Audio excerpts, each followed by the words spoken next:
Welcome to Ivy's kitchen and blogs. চলে এসেছি আরও একটা নতুন রান্নার রেসিপি নিয়ে। আজকে আমাদের রান্নার রেসিপির নাম হচ্ছে গিয়ে মাটার পনির। তো চলুন দেরি না করে তাড়াতাড়ি করে রান্নাটা শুরু করা যাক।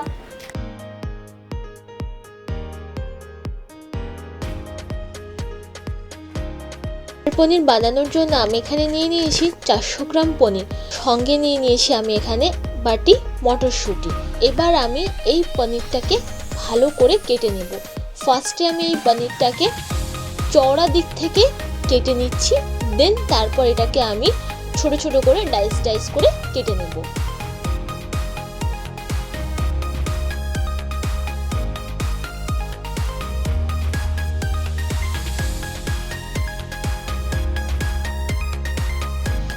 দেখতেই পেয়েছেন আমি এখানে পনিরগুলোকে একদম সম পরিমাণে সমান মাপে কেটে নিয়েছি, এতটুকুনিও কিন্তু এদিক ওদিক হয়নি। এরপর আমি গ্যাসটা অন করে একটা কড়াই নিয়ে নিয়েছি, আর কড়াইতে দিয়ে দিচ্ছি সাদা তেল, দিয়ে তেলটাকেও ভালো করে গরম করে নেব।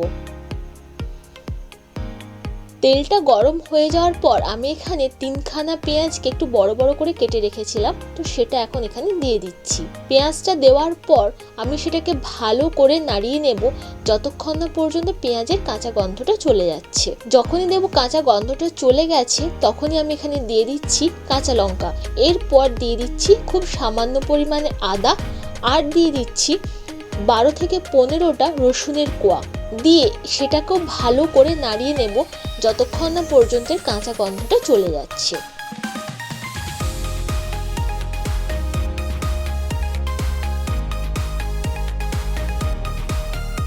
আমি এখানে 2টো টমেটো নিয়েছি, সেই টমেটোটাকেও আমি এখন এখানে দিয়ে দিচ্ছি। দেওয়ার পর ভালো করে নাড়িয়ে নিচ্ছি। আমি এখানে দিয়ে দিচ্ছি 7 থেকে 8টা কাজু বাদাম, দিয়ে সেটাকেও ভালো করে 1-1.5 মিনিট মতন ভেজে নেব। যখনই দেখব টমেটোটা অল্প অল্প সেদ্ধ হয়ে এসেছে তখনই আমি এখানে দিয়ে দেব সামান্য পরিমাণে জল। জলটা দেওয়ার পর আমি ভালো করে সব কিছুকে নাড়িয়ে নিলাম, আর আমি এটাকে ভালো করে একটুখানি ফুটতে দেব।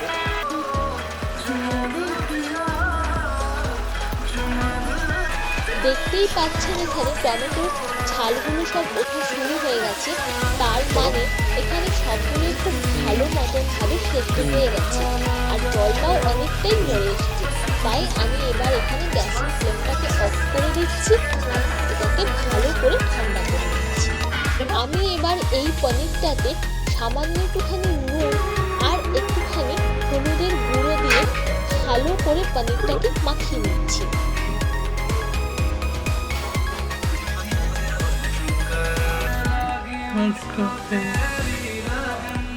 এদিকে মশলাটাও পুরোপুরিভাবে ঠান্ডা হয়ে গেছে, তাই আমি এবার এটাকে একটা মিক্সি জারের মধ্যে উঠিয়ে নিচ্ছি, আর এটাকে ভালো করে পেস্ট করে নিচ্ছি। দেখতেই পাচ্ছেন পেস্টটা আমার হয়ে গেছে আর কতটা স্মুথ হয়েছে। এরপর আমি কড়াইটাকে বসিয়ে দিয়েছি, আর কড়াইটাকে ভালো করে গরম করে নিচ্ছি। কড়াইটা কিন্তু ভালো করে গরম করে নেওয়া খুব ইম্পর্টেন্ট। আর তেলটাকেও দিয়ে দিচ্ছি, দেওয়ার পর তেলটাকেও ভালো করে গরম করে নিয়েছি। এরপর আমি এখানে দিয়ে দিচ্ছি পনিরগুলো।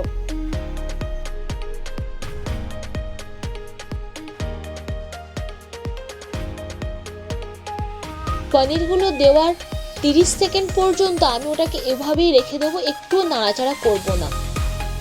কিছুক্ষণ পর আমি পনিরগুলোকে এক পিঠ করে উল্টে দিচ্ছি, আর দেখতেই পাচ্ছেন অল্প অল্প উল্টো পিঠটা অল্প অল্প ভাজা হয়ে গেছে। আমরা কিন্তু এখানে পনিরটাকে খুব বেশি করে ভাজবো না। আর আমি এখানে পাশের একটা বাটিতে গরম জল আর তার মধ্যে নুন দিয়ে ভালো করে ফুটিয়ে নিচ্ছি। যখনই দেখব পনিরটা আমার অল্প অল্প ভাজা হয়ে গেছে তখন আমি এবার এটাকে উঠিয়ে নিয়ে ওই নুন গরম করা জলে দিয়ে দেব। এতে কিন্তু পনিরটা খুবই সফট থাকে। এইভাবেই আমি বাকি সব পনিরগুলোকে এক এক করে ভেজে নেব।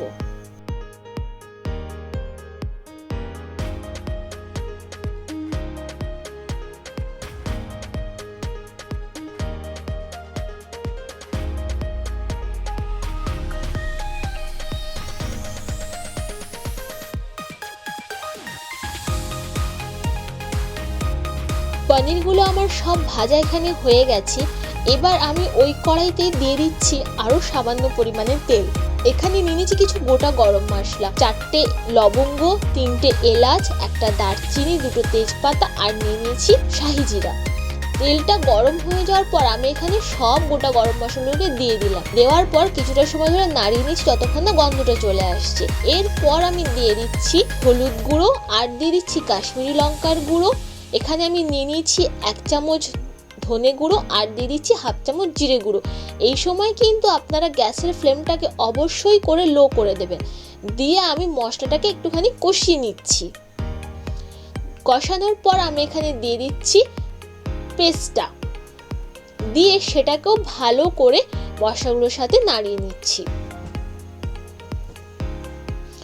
এবার আমি এই মশলাটাকে ভালো করে কষাতে থাকবো।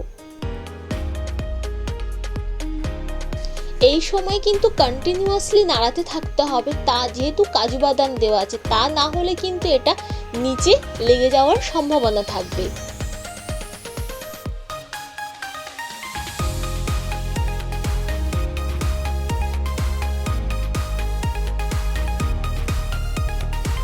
দেখতেই পাচ্ছেন মশলাটা আমার ভালো করে কষানো হয়ে গেছে, কারণ এখানে তেল ছাড়তে অলরেডি শুরু করেছে। আমি এখানে এবার দিয়ে দিচ্ছি টক দই। আমি এখানে 4 চামচ টক দইকে ভালো করে ফাটিয়ে রেখেছিলাম। এবার আমি টক দইটা দিয়ে ভালো করে মশলাটাকে কষতে থাকবো।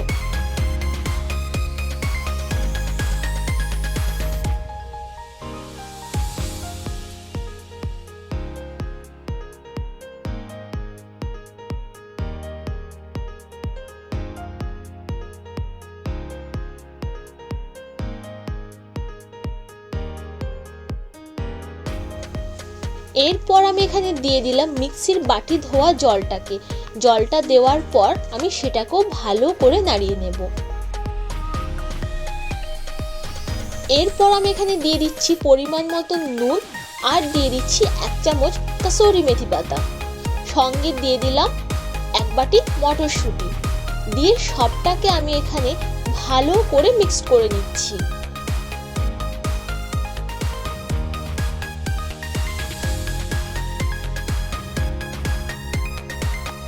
মটরশুঁটিটা দেওয়ার পরও কিন্তু আমি এখানে 2 থেকে 3 মিনিট ভালো করে নাড়াতে থাকবো।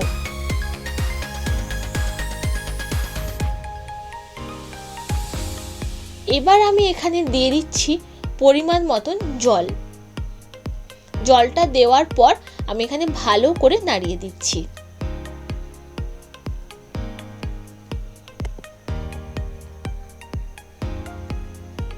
এরপর আমি এখানে একটা ঢাকনা চাপা লাগিয়ে দিলাম আর আমি ভালো করে ওটাকে ফুটিয়ে নেব। দেখতেই পাচ্ছেন এখানে মটরশুঁটিটা সেদ্ধ অনেকটা হয়ে এসেছে, তাই আমি এখানে দিয়ে দিচ্ছি ভেজে রাখা পনিরগুলোকে।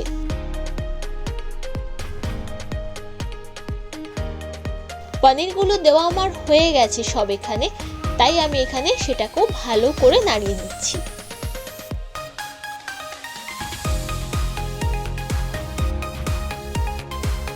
এরপর আমি এখানে একটা ঢাকনা লাগিয়ে দিচ্ছি আর এটাকে আমি লো টু মিডিয়াম ফ্লেমে একটু ফুটিয়ে নিচ্ছি। পনিরটা তো আমার মোটামুটি প্রায় রেডি হয়ে গেছে। তো সবশেষে আপনারা এটার মধ্যে একটুখানি নুন আর একটু সামান্য পরিমাণে চিনি, ধনেপাতা কুচোনো,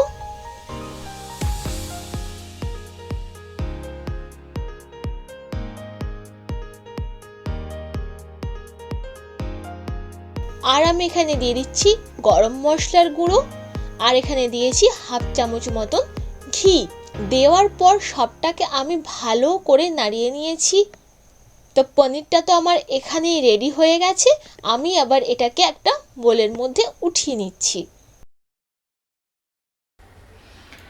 দেখতেই পেয়েছেন আমার তো এখানে মাটার পনিরটা পুরোটা রেডি হয়ে গেছে। আর এখানে দেখে তো একদম পুরো রেস্টুরেন্ট স্টাইল মতন লাগছে। তো আপনারাও এটাকে বাড়িতে একবার বানিয়ে ফেলুন। আর এটাকে নান, পরোটা, জিরা রাইস যার সাথে খাবেন সেটাতেই খুব ভালো লাগবে। আর ভিডিওটা দেখে যদি ভালো লেগে থাকে তাহলে মনে করে লাইক, শেয়ার অ্যান্ড সাবস্ক্রাইব করতে কিন্তু ভুলবেন না। দেখা হচ্ছে নেক্সট কোনো রেসিপির সঙ্গে। টাটা।